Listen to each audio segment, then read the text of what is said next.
بسم اللہ الرحمن الرحیم۔ السلام علیکم۔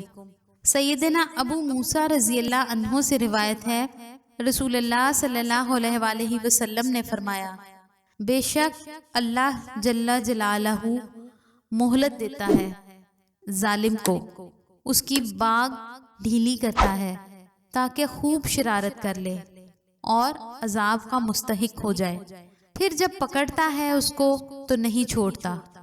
اس کے بعد آپ صلی اللہ علیہ وآلہ وسلم نے یہ آیت پڑھی، اسی طرح تیرا رب پکڑتا ہے، جب پکڑتا ہے بستیوں کو، یعنی ان بستیوں کو جو ظلم کرتی ہیں، بے شک اس کی پکڑ دکھ والی ہے، سخت۔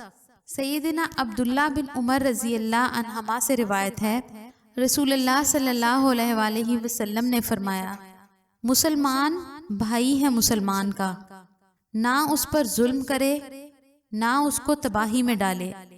جو شخص اپنے بھائی کے کام میں رہے گا اللہ تعالیٰ اس کے کام میں رہے گا، اور جو شخص کسی مسلمان پر سے کوئی مصیبت دور کرے گا اللہ تعالیٰ اس پر سے قیامت کی مصیبتوں میں سے ایک مصیبت دور کرے گا، اور جو شخص مسلمان کی پردہ پوشی کرے گا اللہ تعالیٰ قیامت کے دن اس کی پردہ پوشی کرے گا۔